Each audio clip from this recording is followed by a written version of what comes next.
Pat, welcome on the podcast. Thank you so much. It's good to be on this side for once. Feels pretty special. Yeah, Really looking forward to a good chat. I'm very humbled that you joined me today.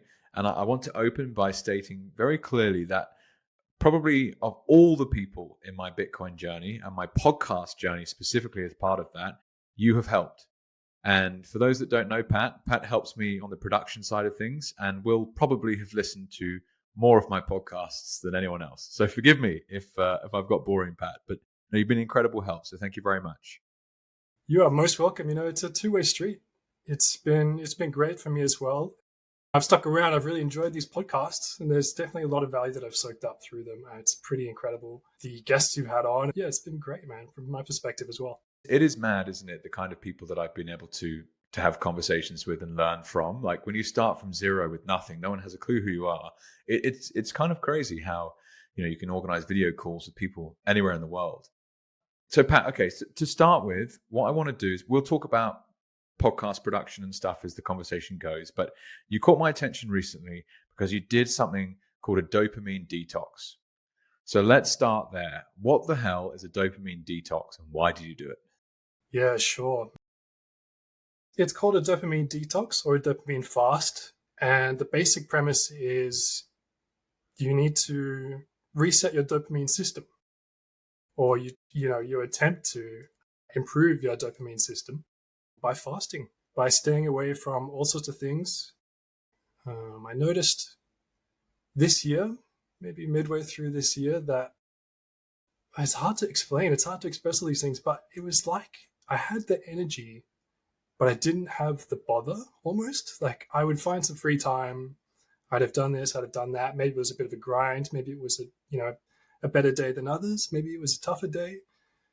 And then you get that free time. It's like, okay, what should I do now? And I look at a book and I say, no way. I do not feel like reading a book. And I look I know what you mean. I've got part of them downstairs. You're like, oh, no, that's the last thing I feel like doing. Yeah, exactly. So it's kind of this tricky place between motivation and like the desire to effort almost. Now, look, I'm not a scientist. I better say that straight away. But I did a little bit of research on dopamine because I thought this might be a potential answer to, I guess, the friction or the resistance that I was feeling. Okay. And yeah, I did a bit of research and I thought maybe this is for me, and I came across dopamine fasting. So I've written everything down. Perhaps I'll start with what are some of the causes for declining dopamine or a burnt out dopamine system, right? So of course, as you can imagine, recreational drugs, alcohol, cigarettes are very damaging to dopamine. Stress, poor sleep, junk food, not enough exercise, not enough sun, excessive screen time, all that blue light, excessive music even, and combinations of these things makes them even worse. So you can imagine I was there with a soda in my hand, intense video game blasting with the music going. Day after day, it ground me down, and I didn't really realize what it was. So I went ahead and I took a plunge and I tried a dopamine fast. I had tried before. I couldn't even do 24 hours. Wow. So previously I had locked up my laptop. I locked up the TV remote. I locked up my phone. Literally with like a key, you threw it everything away. I could. Well, I just put it in the luggage. I just put it in some luggage and zipped it up. And I said I'm not allowed to touch that. But even with doing all the house chores and I had activities, I had things to think about, things to write, I had stuff to do. It was still pretty crazy difficult. Like I can't quite express what it's like. Like an addiction. I suppose it is, right? If you keep pumping up your dopamine, then your brain becomes addicted to that. Yeah, so that was a fail. And I thought, I'm going to try this a bit more seriously. Mm-hmm. So I was very brave. I went for 2 days. I wrote down a list of rules and I was like, I'm going to do this for 2 days and I'm going to feel so much better. I kept saying, the benefits are going to be amazing. Mm-hmm. I'm going to be jumping out of my shoes. I'm going to be like loving reading. Mm-hmm. And I guess this is a bit of a warning to everybody out there who thinks they could jump into a 2-day dopamine fast. But let me lay down the rules first. Yeah.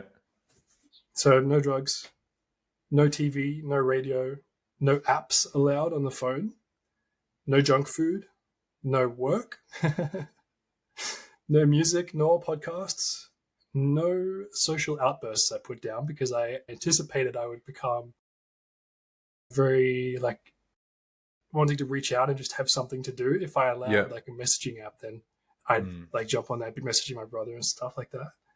No coffee, pretty easy, and no FAP, which is a challenge in itself if anybody's ever tried that, or maybe people don't know, but to the guys out there, there's something else I recommend looking into. And I booked myself 2 full days away.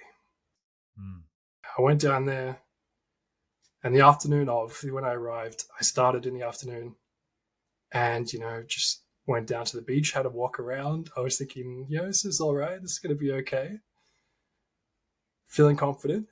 And then, oh gosh, I think that's when I got back to my room and I still didn't feel like doing anything. That was probably the hard part, is I still didn't feel that motivation to do anything. No music was very strange. I listened to music, all the time. I think I had some crazy, I wish I remembered that my Spotify played amount. It was like 80,000 minutes in the year or something, the Spotify Wrapped. Yeah, I know the kind of the year end, your top listen to or whatever, but I've never looked at the amount. Yes, wow. Okay, so I think it was something crazy. Can't recall exactly, maybe 80,000 is a bit short. But making dinner, just silence, just traffic noise out the window. So that was a bit weird on the first night, and I'm thinking, this is going to be tough, but I'm going to force myself through it. I know it's going to be difficult, but I think on the other side, it's going to be worth it. And I checked the time. After all this, I checked the time, and it was like 4:30, 5 o'clock. And the nerves just started hitting me. The anxiety, the nerves started hitting me. So I thought, oh my God, what am I going to do? I've got to save things for tomorrow. I have to save activities. So I wrote down things like write a list of activities to do. That sort of level of like planning tasks to plan tasks just to have things to do. And I went to bed at about 6:30. Just tried to sleep and just tried to get to that first stage. Just started getting going. Tactically did a huge sleep in. Slept through my alarms. So I thought I was off to a good start. And got up, had breakfast, and no music or anything was very strange to me still. It felt a little bit weird. There was sort of like an emptiness, almost like a longing that I was feeling. And I went down to the beach. I had a swim, did some writing, did some thinking, did a meditation, had lunch, and checked the time again, 1 p.m. And I started freaking out. I was just like, how am I going to get through today, let alone... And that at that point is roughly 24 hours? Yeah, that's correct. I suppose so. Yeah. So then, I started getting these attacks in that afternoon. I was just like, wow, trying to find the motivation to like, plan stuff, write stuff, meditate, and read this book. And time was dragging like crazy. I was thinking, this is nuts. And the attacks were like in my chest. It was like anxiety mixed with, I'm not very good at like labeling all these, but anxiety mixed with like almost like feeling trapped. Because I was just in this little apartment and I couldn't like go anywhere or do anything, and almost like a bit of loneliness as well, I would say, mixed in there. But these attacks would come and I have to just like that sort of intense. Yeah. Oh my gosh. Yeah, and they were happening, every 10 minutes. Really? Wow. Yeah. And so it continued in this way: reading a book, meditate, cook dinner. Just trying to get through it. And I think it was like 4 o'clock. And I started counting, if I go to sleep at 6 p.m., I'm probably going to wake up at like 2 o'clock in the morning. And that's not going to work. So I have to go to sleep at like 7:30, and that'll get me through. So what am I going to do until 7:30? And, it started raining, so I didn't really want to go outside. I mean, I probably could have, but it seemed a bit depressing. Suitably depressing. Yeah. Cue rainfall. because before that, I had a nice view. I could actually just like sit there and stare at the view for a while. And so that night I was thinking, oh my God, how am I going to do another 24 hours of this? I've gone through my activities. I just can't see myself doing it. I started freaking out a little bit more.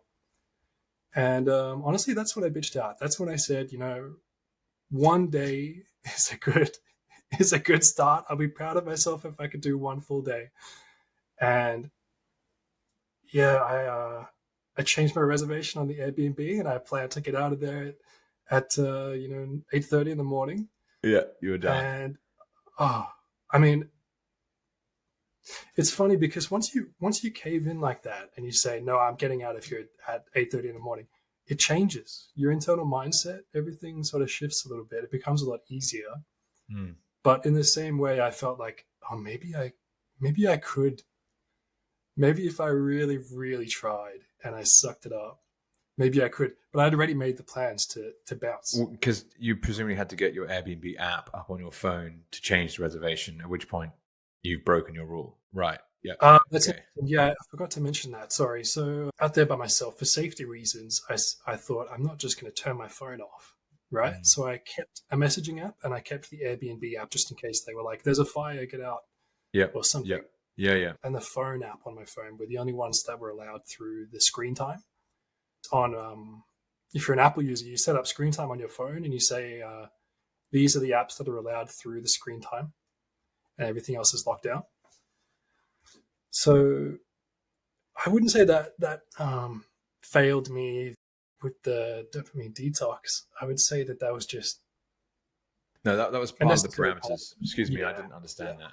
No, I should have mentioned it. Pat, if I may, and is there anything else you'd like to add to that in terms of the experience? Let me check my notes, because I wrote everything down the day after, thinking we would discuss it. And well, it was something that I was very interested to learn about. I mean, I've never tried it myself, so this is what I also love is primary research. Like, what have you actually done, and teach me about it. Sorry, yes. Is there anything else you'd like to add to that? I guess I come with a warning. It sounds so simple. It sounds really easy. It sounds like, that seems like a really good thing to do. I'm going to try that. It is harder than it seems. I mean, I think I have a fair bit of discipline. I'm not the most disciplined person ever, but I can sit through a cold shower. I can stare at a wall for I don't know how long, but this was really trying me. Interesting. Okay. And so, Pat, what is dopamine? It's the neurotransmitter that not only helps you sort of track time and have like this perception of time, it's like a motivator. I mean, I'm kind of speaking out of school here, but it's to do with drive and motivation. When you are disciplined and you achieve something, it's released. And it's kind of like a reward chemical in that way. But yeah, people have to do their own research. How's it become something that you're interested in? So how did I sort of come across it? I can't really remember. It was years and years ago. I'm a generalist, which is really bad. I'm going to say that as well. I mean, people tell me it's bad. I know it's bad, but I am. I like learning from all sorts of different Be who you are, mate. Be who you are. I soak in all this knowledge. So dopamine, I don't know. I came across it years ago. You pick up bits here and there. Okay. So what came to mind for me when you were telling that story is some examples that have cropped up in my life as well. And again, I'm not down the dopamine rabbit hole. I've never tried a dopamine detox like you explained, but Give it a go. I've fasted with no food, for example. So I've How long did you go for? 48-hour fast. So just water for that period.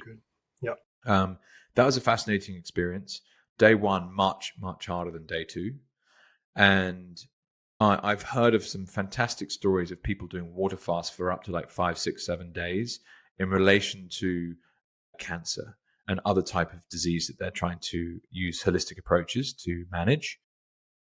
And I had a chiropractor once who was teaching me about the fight or flight response in humans. And essentially, the average human today has so many trigger points in any one 24-hour period that we're just completely drowning in fight or flight. And so he described it to me as you've got, like a traffic light. You've got your red light, your amber light, and your green light. Historically, and how we were built biologically, if a saber-toothed tiger walked into the camp, You either kill it or you run as fast as you can, right? Which is obviously the ultimate fight or flight kind of example that's given. And essentially how we're built hasn't changed, but the environment that we live in has. And so where our bodies really struggle is that we wake up in the morning and the first thing we do is we've got a smartphone in our face. And that smartphone is giving you notifications all day long with addictive apps on them, right? Even your email is built like a game, right? And that's by design. And all these obviously then social media platforms, etc., that are monetizing attention, they want to keep you there as much as possible. But it's not just that. It's like, I'm going to jump in the car and I'm going to drive at 100 kilometers an hour to a location with all these different hazards on the way there that you have to manage. And I can't remember what the statistic was. We'll have to look it up. But basically, the average human experiences thousands of saber-toothed tiger moments every single day. And what that means is that we're constantly running on amber. And so you then have the parasympathetic nervous system, which is very important for rest and digest. And if you've got digestive issues, for example, it's very often the case that you just never get into a parasympathetic state. And if you imagine a nature documentary, the cheetah is creeping up and suddenly starts to attack the gazelle, and the gazelle or whatever it is, it shits itself, right? All the energy that animal has goes into fucking getting out of there, and digestion is literally the last thing that's on its mind. And it's the same thing with humans. So all these people walking around with irritable bowel syndrome, it's because we're all stuck in this situation of like, basically get the fuck out of here or kill the saber-toothed tiger because of an iPhone or because of a set of traffic lights. And what you've described is kind of similar to this kind of state you're talking about. It's like we're just drowning in all these notifications and never take any spare time. And so that's why the water fast is so interesting. I've had a friend do a silent retreat. I mean, God, like at least you could maybe you can write on a silent retreat, but you were there on your own. So you didn't have anyone to talk to, right? That's right. Wow. Yeah. Does any of that resonate first? You were saying all that, and I was like, "Oh, there's something I want to say. There's something I want to say." But the best thing to do is just listen and then see where you end up. So, yeah. In summary, man, I think that's really interesting that these IBS people and perhaps even a fair few other conditions, if they weren't so stressed out of their mind and if their dopamine systems weren't so wrecked, maybe their parasympathetic would be a bit healthier. And yeah, that's interesting. And so having done your dopamine detox, what were the main things you learned from it? Oh, the day after, Jake. We didn't even talk about the day after. Oh, okay, go on. Tell me. So another word of warning for people who are thinking about doing this is the day after, it's so easy to just trash your dopamine straight away. So I did a little bit of research again. I wrote down things like no music on day one. Or actually, no, I think I put no music and other activities at the same time or something like that. No junk food, no coffee, and ease my way back into it. If you slam on the accelerator and you flood yourself with dopamine again, you just undid all that hard work. So I guess, I think people should. So does that mean that you? Beneficial, but I would approach it with a certain degree of caution and respect. Okay. And do the research as well. And so, Pat, how do you design your day now? And it's the same. It's the same. Is it? Okay. Yeah, I see it as not recovering from a total burnt out wreck of a car, but instead improving the engine and maybe like putting the windows up and actually continuing on more comfortable. Almost the same. But yeah, it was more of like an improvement than a rescuing. I think maybe if I did 2 days, if I got through 2 full days, I would have noticed like double the benefits, and I probably would have been like I rescued my dopamine system. But okay, yeah, I would say that my life is the same. Wow. And have you ever looked at? It'll come to me in a minute. Something my wife was working on. I'll ask you a different question. The situation that it reminds me of is like at nighttime, sitting on the sofa, watching TV, and being on your phone. That's 2 times. That's 2 times the dopamine at once, right? Yes. So you combine that and it's with highly like a block of addictive, chocolate, right? A block of chocolate on your knee. Yep.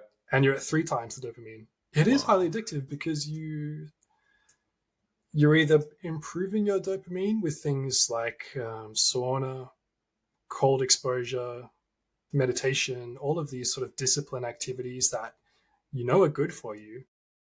Your brain actually rewards you for doing them. So you can boost your dopamine that way. And there's people out there trying to fully optimize their dopamine and like be maximum efficiency. Wow, I do like and this all kind that. of biohacking stuff. It's interesting. Yeah. That's why I'm into it as well. The biohacking. Yeah. Like, do you take any? Do you have a nootropic stack? Currently, no, but it has been something I had in the past. I go in waves. I'm normally, the most recent example is I did a parasite cleanse at the start of this year. And so for about 2 weeks, I was on a certain type of natural supplementation. So I was taking a bunch of pills with each meal, some before, some after, with ingredients like oregano and stuff. So I had these little pills of oregano. You pop them in and you kind of start burping oregano a bit afterwards. And that was the first 2 weeks. And then the second 2 weeks is more of a separate type of cleanse for again taking like antiparasitics and stuff. And then the final kind of 2 to 4 weeks is then a rest and repair. So you start taking like a powdered form, like a gut repair type supplement, and equally probiotics. But if I'm really honest, I get to a point where I'm like, enough, and I just cut them all out, and I stop taking them. My wife would be a better person to ask because she's got a whole fucking wardrobe of these things. I mean, our house is stuffed full of all sorts of different stuff. Yeah, interesting. I'm very similar. We also like homeopathics as well. They're very helpful. Yeah, okay, interesting. I'm very similar in the way that I like have a whole bunch of vitamins I'm taking. I take the 60 in the bottle or whatever, and I'm like, no, I'm good for a while. A few months later, I'll take them again. But I think that's where I'm learning that your body knows best. So it's very intuitive. You can literally almost like, I feel like water. You hold a water bottle, you drink. Like you look in the fridge and you're like, that Floromyces 3000 fucking whatever probiotic, like, nah, I don't need that. And, well, that being said, I would also say, I think it's really important that people get a blood test. Go to your GP. If you've never had a blood test before, you don't know what's going on. You could be deficient in X, Y, Z. You could be feeling so much better. So my advice to people is go get a blood test from your GP and just say, I want to check for everything. I've got the referral letter and I just haven't been. So you've never had a blood test? No. I've had a bunch over the years, but more recently I wanted to go and get one just to kind of do a kind of checkup and see where we're at. And I remember now what my wife was talking about was adrenals. Have you ever checked for adrenal fatigue? No, but I'm sure I don't have it. Yeah, well, you could. Probably like F1 drivers get that. But you might though. I mean, my wife's now had 3 kids and is suffering from adrenal fatigue. You can see it in the blood tests. Inevitably, like, pregnancy, labor, childbirth, breastfeeding, like exhausting, no sleep at nighttime or lack of.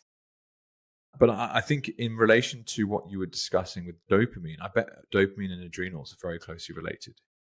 And the story I was thinking of as well was like that example of someone sitting on the sofa, watching TV on their phone, eating chocolate.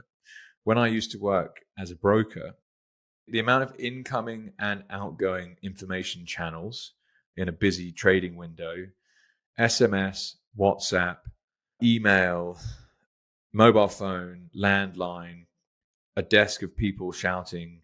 And also there was then like bespoke kind of messenger apps that you could use, like Yahoo Messenger was one for a bit, and then there was MSN for a bit. Basically, wherever your customer was, you could go and find them somehow. But you had like all these different ways of being told stuff. Plus then you had internal databases, plus then you had, whatever. And you basically had to distill all this information and figure out like what's happening and help your customer try and do the deal they needed. But like that's a dopamine fucking hellhole. And at the end of it, if you have a good day, you could have potentially made thousands of dollars. And obviously you could have a shit day and you could have missed thousands of dollars.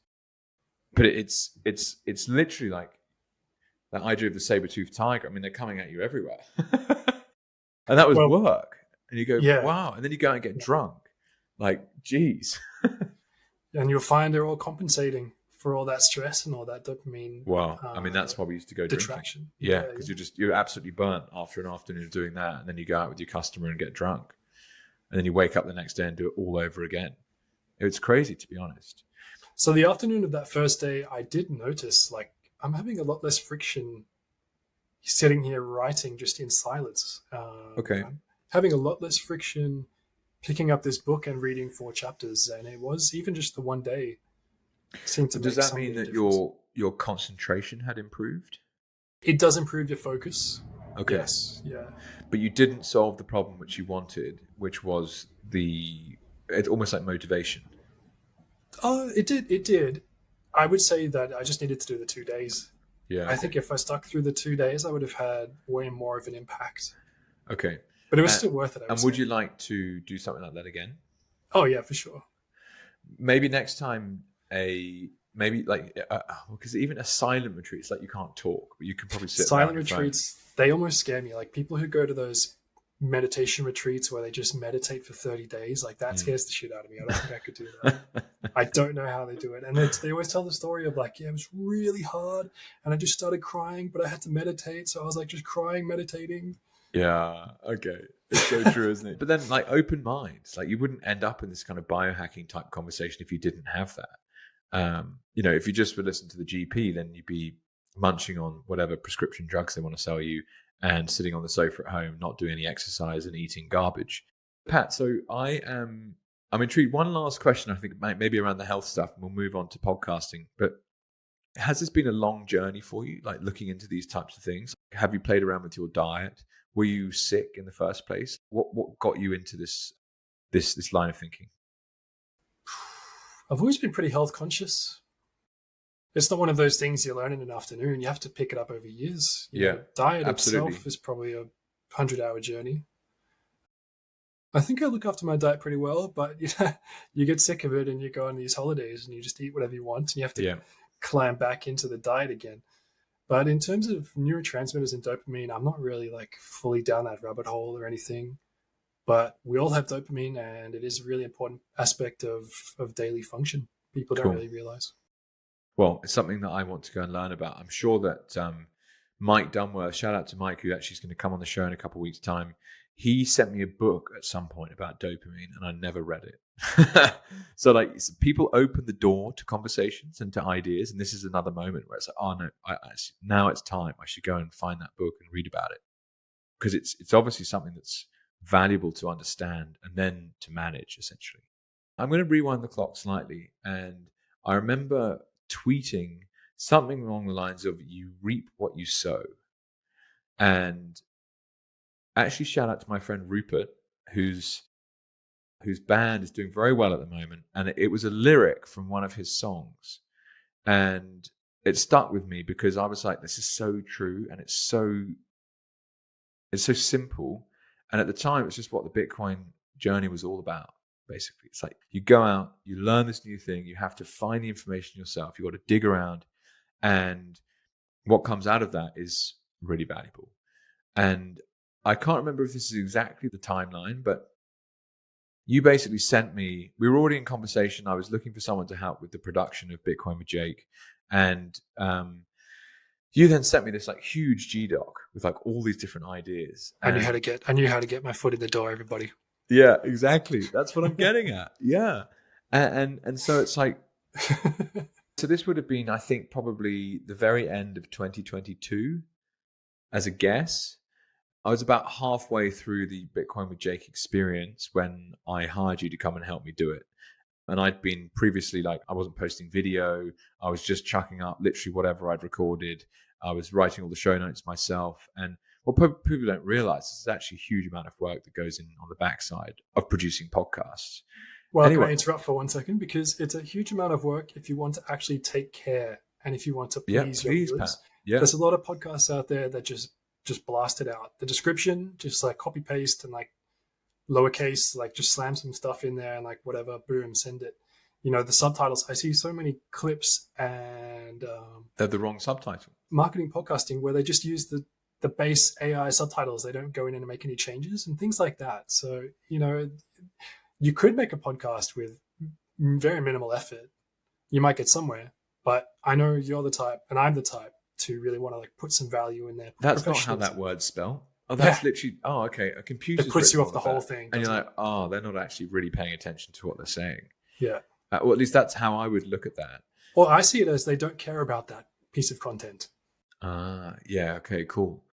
And so you reap what you sow is proving to be true, because in this newer iteration of my podcast journey, you alongside Michael are helping me hugely to put the shorts together, to produce the actual long form.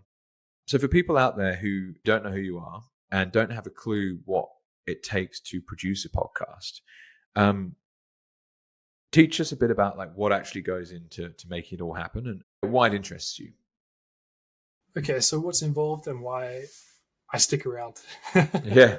I mean, I have to say that there's a fair amount of work that you do, Jake, yourself. You do the research, you find these people, you have a bit of a chat with them, you sweet talk them a little bit, you get them into the... So what's your name? And, the little email either side of that and whatnot. So I'm not saying it's all down to myself and Michael, but in terms of my work, I get the raw podcast episode, cleaning up, making sure there's nothing egregious in there, cutting out all your swearing, Jake. Don't cut it out. And really putting care and effort into it. Sometimes people's microphones are really horrible. People's microphones have that S that's just such a sharp, powerful S. You have to get in there, you have to edit that S out. And I really pride myself on ease of listening, because that's what I appreciate. And I think the listeners appreciate that as well. So on top of that, there's also the marketing clips that I put together. I think it's the most fun part of the job. And I'd love it if people really jumped on those, because I see it as like, there's the episode with the full information, the full content, all of the value. And then there's these clips that are kind of like little teasers, little bits of entertainment that have value in them as well. That's a whole other side of editing. That's video editing, which is, quite a learning curve. Quite an expertise in itself. Not that I have any expertise in it, but I'd like to one day. And so why I like sticking around is down to the content, I would say. I'm deep diving on all of these episodes. I feel like I'm really soaking in all of this information. I mean, don't test me right now, but you would be. You'd be learning a massive amount. Yeah. Easily over 100 podcasts edited by now, probably 150. Which is also some of the other work you've done for other people. Correct. Yeah, because I probably just ticked over. Well, with Bitcoin with Jake and some of the other projects I've been involved, I'm probably about 150 podcasts now. Yeah, something like that. Gosh, wow! I mean, Pat, basically no one's listened to me more. So thank you. Perhaps you could just teach people some of the different tools that you're using to actually do it. So the recording software I use is Riverside. Once I've clicked record, I share a link with Pat. Where does it then go? What are some of the high-level brands or something you could mention that get used in order to produce what we do? Yeah, sure. So this is for a podcast that's fairly well equipped, I would say. I know what I'm doing in these tools. If I was to pick up as a beginner this tool called Premiere Pro, Adobe Premiere Pro, oh my God, I'd be so overwhelmed. Like the tutorials to do the most basic things would probably be 10 minutes. So I wouldn't say that's for everybody, but Premiere Pro is where I do the actual audio editing. Or, sometimes the guest says, hey, I want to take out that mention of such and such, someone's name or a place of business. Company or something, yeah. Or even a child's name or a place, yeah. Yeah, or even some sort of hiccup. Like sometimes there's a Wi-Fi outage, or like once your power dropped out. Yeah. And so I had to like cut out the bits where I think it was JP was talking to himself, and then you came back, but it was a bit frozen. It was Chris Pavlesic. Yeah. My Wi-Fi died, and I was about 55 minutes in. We were almost finished, but it's like cliffhanger. So there's all sorts of things that come up that you could do yourself, Jake, but that's come down to be my job. And another tool that I use, which people might want to look into if they're interested in podcasting, is called Descript. And essentially it creates a transcript of the whole conversation. And so you can read through the podcast. And as you're reading, you can backspace words, you can move things around, and it will edit the video at the same time. It's also got an audio waveform, so you can find any bits that need to be cut out and things like that. Yeah, Descript's pretty cool, and that's why when you reference obviously that you're not just watching and listening, you're also reading, because you're literally editing like a GDoc as you go through Descript.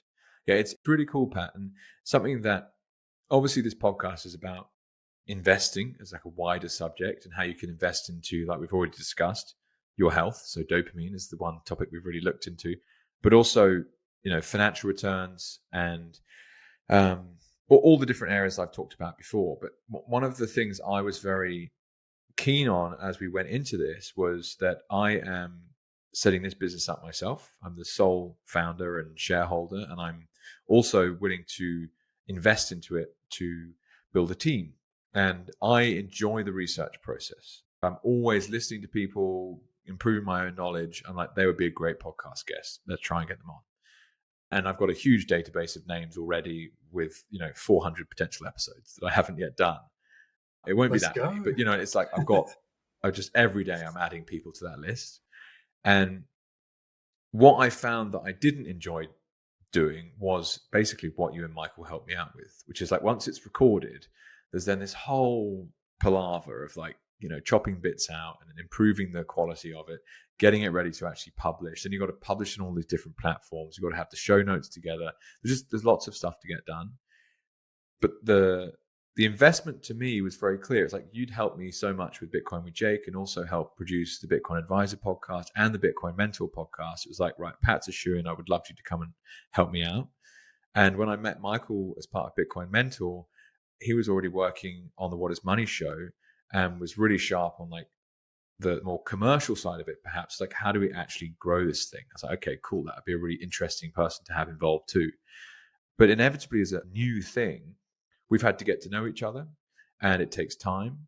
But your video short forms, for example, like I can see them improving. And so you could go out there and you could like hire a video agency and you could say like, here's my long and I get contacted by people trying to syndicate content all the time. Yeah, we should talk about that. Yeah. But it's actually, to me, it's much better to make an investment in someone like yourself to build the skill set working with me to then grow this thing super long term. And I'm trying to think of like, multi-year processes. And I hope that's come through from like a working with me perspective. But just for those out there listening, like obviously I look at making investments all the time. And for me, this is like the business side of things I'm investing into. And we're not making any revenue whatsoever. We're not even trying to. The first and foremost focus is a high quality podcast, which I don't think I could do on my own. And that's why I'm doing it. Does any of that resonate at all, Pat? Yeah, absolutely. I think everybody should go check out the shorts. Yeah. Over on the YouTube channel, YouTube Shorts, because they are fun. Yeah, but it's that blending of B-roll footage, music, different clips. Maybe I could ask you this: like, how do you choose those clips? Is there a process that you put in, or what's the best way of doing it? Do you think? It might be a little bit too much for me to run through the entire process, but essentially, you use a stock footage website. And there is a bit of searching around. That's probably the most time-consuming part of it. What to find a suitable clip for the words that are being spoken about. Yeah, okay. Yeah, because I'll try and think of an example. Let's say we're talking about dopamine.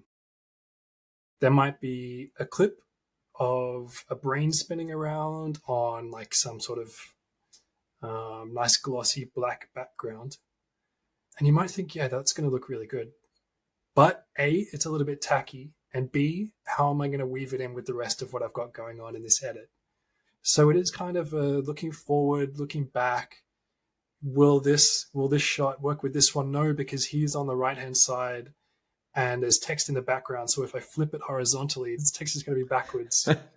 Or, like this clip could be really good and I have some vision for it. Maybe it's one from yesterday was sun coming through the clouds, and it was going to be like some God rays and some sunshine, and it was going to be like the dawning of Bitcoin, something.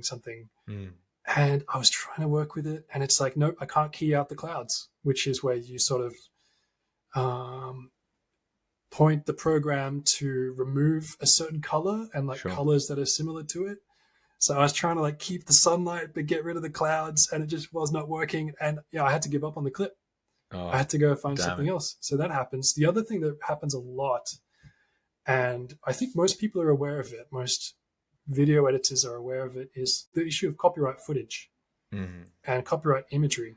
If I wanted to find M2 Money Supply, some like company who specializes in charts, and they have like the exclusive rights to this chart, I can't just screenshot that. They're going to come after us. So like, what am I going to use? I have to like find some proxy for the M2 Money Supply? No. Well, maybe I just need to find something different. And so there's always that issue. But, it's fun because the phrase money printing comes up. So I look up on YouTube, money printing factory. And I just, no, that's mine now. Like, I don't care about you guys. It is interesting though. So do you think copyright, I mean, of course it's worth keeping in mind. It's fascinating Absolutely. That you were thinking about that. And I honestly hadn't even crossed my mind when it comes to making the shorts. But when you're using something like Storyblocks and you get the B-roll footage from there, you've paid for it, haven't you? Storyblocks is one of those exceptions because you have the subscription, and Storyblocks has the rights to that image. Yes, okay. So that's no problem. But things like, but like often we're talking about niche Austrian economic discussion topics that Storyblocks doesn't have that. It can be difficult sometimes, or even Dopamine. I mean, they might not have anything for that, right? Yeah, you got to get creative. I mean, that's just part of the job. Is thinking about what cool would look good visually. But I think are limitations. Sorry, Pat, excuse me to cut you off. The improvement in the shorts is evident to me. Well, again, it's about, I guess, like investment philosophy, but I'm not doing this to game YouTube's algorithm. Yes, that's an approach you can take. And yes, even yesterday, I clicked on some fucking bloke who was advertising about how many views he could get you on your shorts and how like you were, suffering in the few hundred views area.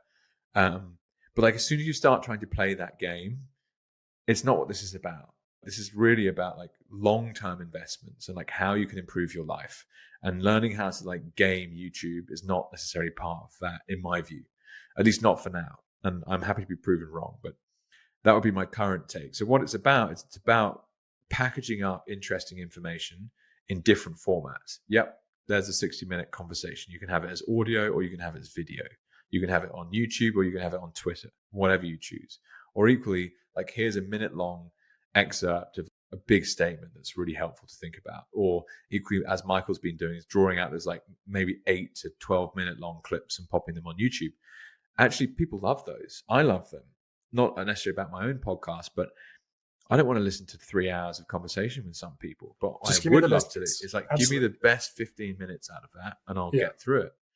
And that to me is really valuable. And so the picking and the choosing of the clips we're not doing it for YouTube, right? We're doing it because actually we think it's really interesting information. And I hope that given enough time, at least this is my strategy at this point, year one was just all about content.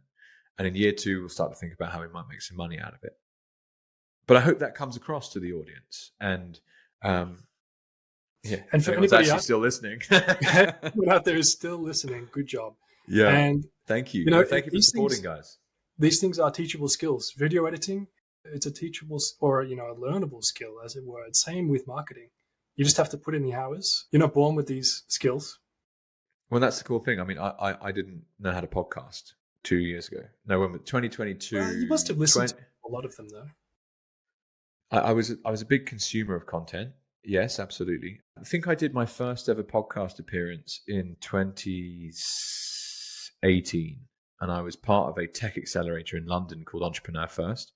You can find it somewhere. It's a video of me in person with one of the podcast hosts of that organization. The first time I did that, I loved it. Podcasting is absolutely awesome. I want to do more of it. And it's now 2025. So here we are, all those years later. It's always so interesting which touch points influence you in your decision making. And actually, that's interesting because that brings me on to what I wanted to ask you about, which is, okay, so you're helping me build the Jake Woodhouse Podcast, which is highly influenced by Bitcoin, which I know you love. We have hung out in a number of different Bitcoin conferences over the last couple of years and got pissed together and had a great time. It was awesome fun. Amazing fun. Why are you even into Bitcoin in the first place? Just to kind of ask a bit of a genesis story in that sense. And what kind of skills did you have that helped you understand it? Sure. So I mean, normally you start out with this question, don't you? I know. I normally do. It's taking a while longer to get there, but I always find it interesting to help people think through. There's just so many different people that get drawn to Bitcoin. So in high school, I thought I wanted to be a writer. I thought I wanted to be writing films, writing video games, involved in something like that. And I eventually settled on a double degree in film and computer science. Very quickly realized that I am not going to be a programmer. Wow. It was very obvious to me that everybody around me was so much more hardcore, so much more gifted, or so much more into it, so much more talented, trying so much harder. And I thought, okay, no, I'm not going to be a programmer, but I have all of these skills. So I was left with like this really creative side plus logical computer side. And so that film degree has kind of got me to where I am today with this podcast and the show. And the computer science degree really helped me understand Bitcoin from a what is it perspective. And that's a very different perspective to a why or a how. But the what was quite clear to me. And I could see this decentralized thing is not going to get stopped. It's going to function without anybody ever screwing something up and like fat thumbing a 1 instead of a 0. And I could get a grasp of how the Bitcoin mining worked and everything like that. And I thought it was just so beautiful. It kind of it's almost like I could picture how it worked. And I said, okay, that is the winner. Like, this was probably 10 years into Bitcoin's existence as well. So what's that effect called the older it gets? There's a few different ones I like, but the Lindy effect is probably the number one that I think of. Yeah, I was going to suggest that as the name of it. Yeah. The Lindy effect. So it was pretty well established by then. I didn't get a chance to, throw in a helping hand creating it or anything. But yeah, I am Satoshi. So it could be easy for me to say it's digital gold or it's like the best functional money we've ever had. But I truly tell people and believe myself that it's ethical money. That's how I see it. Cool. It's a solution to a very big problem that people don't know we have. And I see it as kind of like the answer. And so why is it important to you to help support building an ethical money? Maybe that's a rabbit hole people need to dive down themselves. I'm not even sure how I would sum it up. Or just what does anything come to mind when I ask you that? Is there anything that had happened in your life that made you frustrated when you were using unethical money? Yeah, being broke. Wow. Yeah. I think it was 2018. I had my first real job. I worked for Apple as a phone support person, which is a nightmare. That's another story in itself. So that was pretty stressful, but I was getting paid 2018 is when you finished your degree? No, I was working at Apple and I was doing university as well, 2 degrees. It wasn't 8 subjects at a time. I'll put everybody at ease there. But that's when I first started getting some money. I was spending it like crazy at the time. 2019, I started seriously investing money. I got a different job that paid me slightly more. And I was putting all of my money into stocks and trying to pick some winners. I think I had Microsoft at $100 US.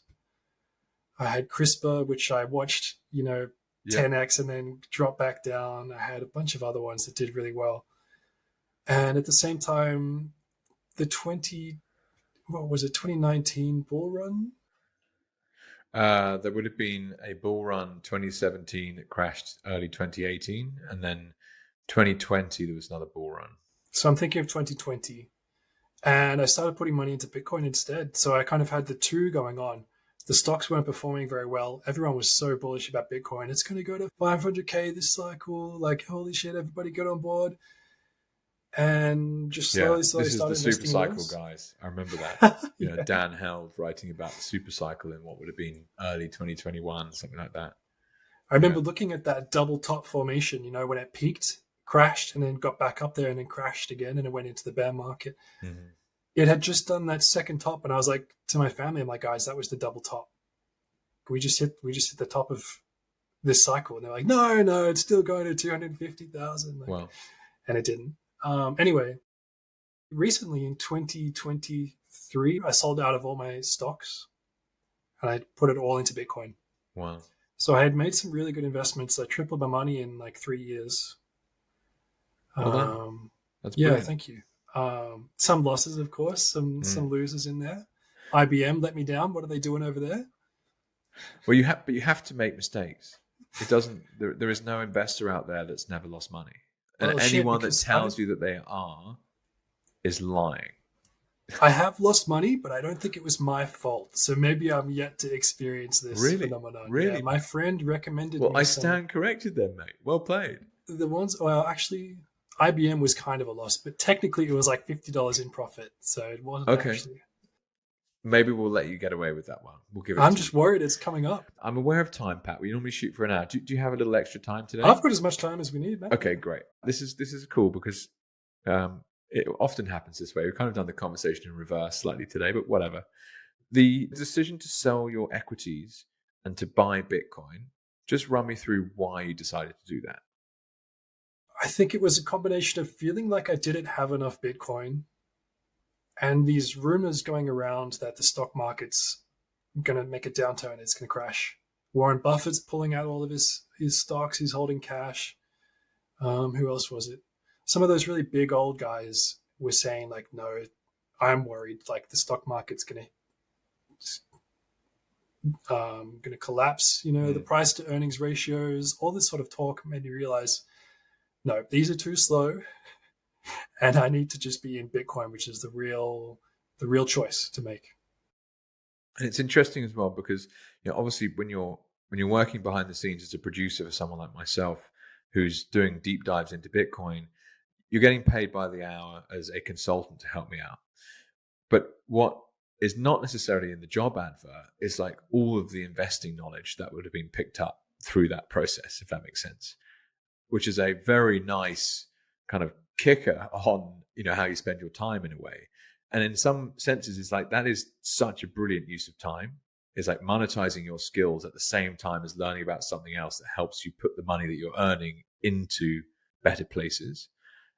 I see your angle on that, but I don't know if I would agree that that's my perspective. Okay, please. My favorite episode of Bitcoin with Jake was one of the earlier ones, Lord Fussy Tour. Yep. The can guy you recall? From yeah. Can you recall much about that? He was talking about they're going to have like 4 or 5 or 6 ASICs per household because Tonga has a very, very small population, but they've got a fuckload of money somehow. I can't quite remember.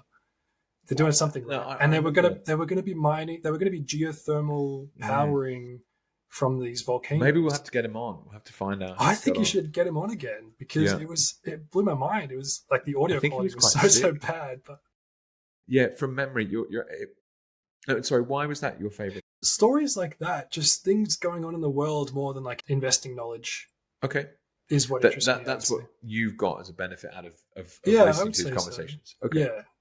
And in some ways I agree in that the information we use to make decisions can come from places that we didn't expect. So like, I want to learn about investing, you pick up an investing book.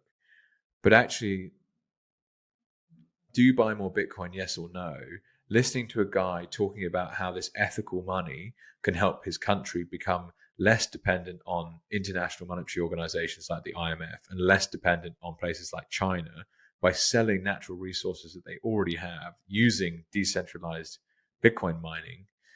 And he was also very interesting about the fact that the GDP of Tonga was really very small, like a few $100 million a year. Maybe let's call it, for example, 250 million a year. But most of that is remittance. And he spoke about an example where if you had a guy in Sydney sending money back to his relative in Tonga and they're sending using Western Union, the like 20%, 30% of the value of that $100 that gets sent disappears. By the time you also pay for a cab into town in Tonga, another $5, they're getting 50 out of 100 in the back pocket of the local. And that means that if you didn't have all those costs and friction as a country like Tonga and use Bitcoin and Lightning, then you could send 100 back, keep the 100, and the GDP of the country doubles.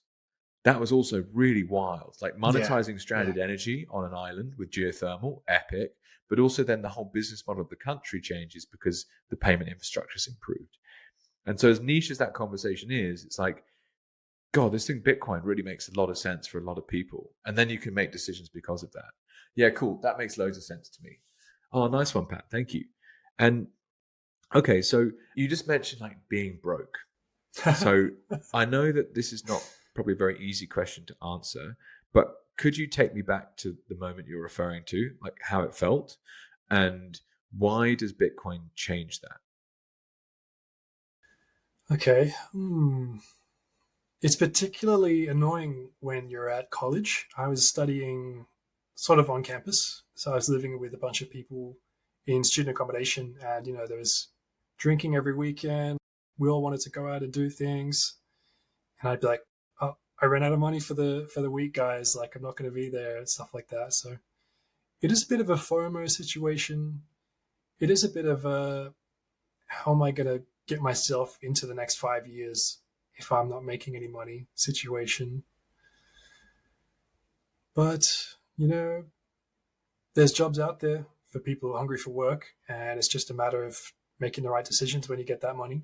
The biggest things I've ever purchased were a laptop and a computer. I really don't buy much else, don't buy fancy clothes or anything.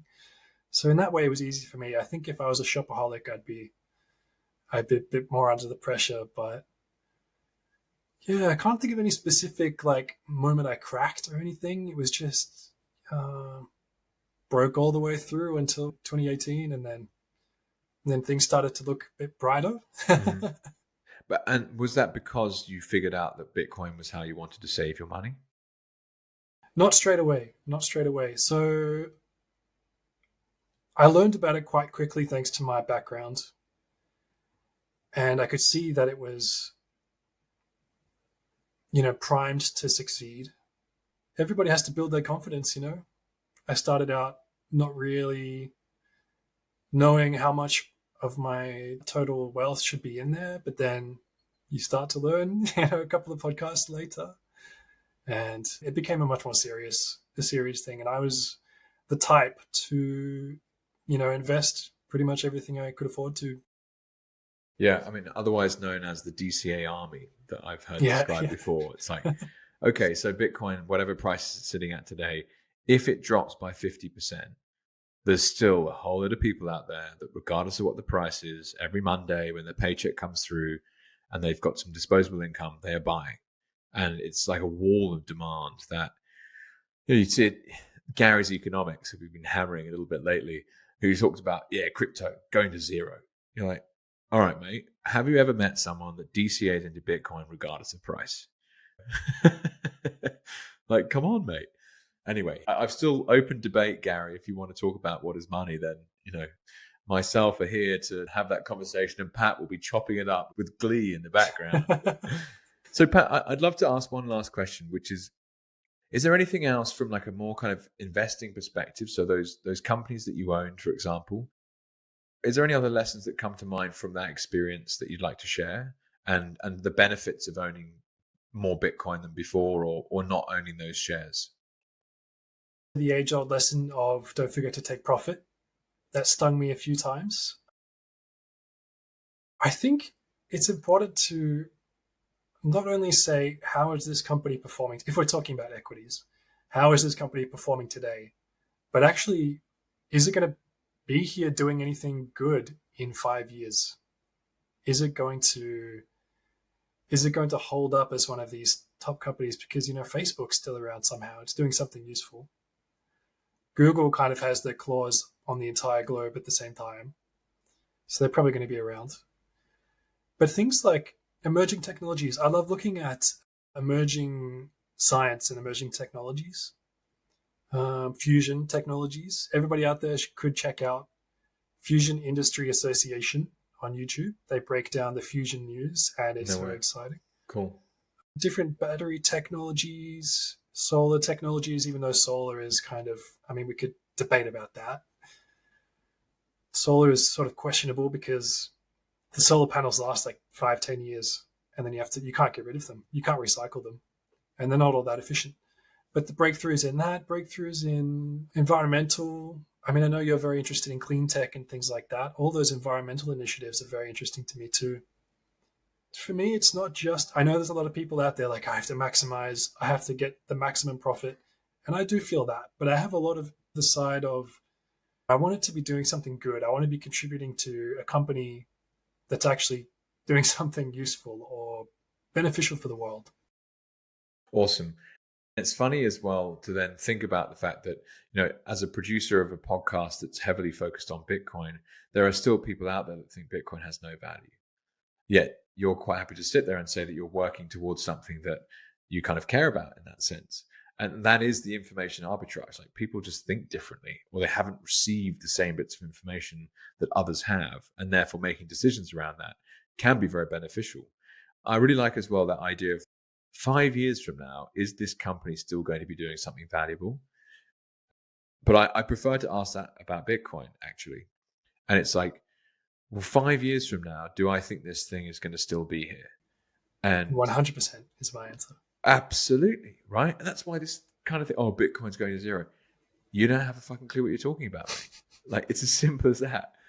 And it's this idea that, like, okay, if you've owned the Magnificent Seven, as they're so called, basically a bunch of technology equities, the returns have been monster in some cases, and that's great for whoever speculated on those, and it's great if you consider them to still be creating value under the hood. But like, what's going to happen to those companies over the next 5 years? I don't know. And then you flip that around to then think about, like, well, hang on, you own a piece of a monetary network, and this is where your computer science background is so cool. You're actually able to think, like, what is this thing? Well, it's just a decentralized computing network that's bigger than it has ever been assembled before. And I love speaking to people like yourself that still support the network with all of those skills. Because it's like, okay, I'm not going to do a computer science degree, but I can buy the same thing as the person that has, in the knowledge that with all those skills, they looked at it and their due diligence says, yeah, green, let's go. I think that's always a fun thing for people to try and ask, like, 5 years from now, what's Bitcoin going to be doing? And therefore, could you put your money into it? Okay, awesome. What a great catch up today. Thank you very much. I'm going to leave it there. And I'm going to, just as a final point, it's kind of where we started, but I didn't know where Bitcoin podcast was going to take me. I still don't know where it's going to take me to some extent, but you've been probably the most important person behind the scenes helping me get this far. So I couldn't appreciate you more. And I'm really excited to build what we build with this podcast. So thank you so much for everything. Really appreciate it. Jake, much love to you, man. It's been a great road. I've really enjoyed it. And if it wasn't for you, I wouldn't be here. So I'm going to turn the table straight back on you. Awesome. Well, thanks, Pat, so much for your time. And obviously, anyone who's interested in learning about what Pat does or whatever, reach out, and you can find him. We'll put you in the show notes. Or you can put yourself in the show notes. You can find some interesting tweets of mine at tricky_BTC on X. Awesome. Well, Pat, thank you so much for your time today. Jake, it was amazing. It was fun. Cheers.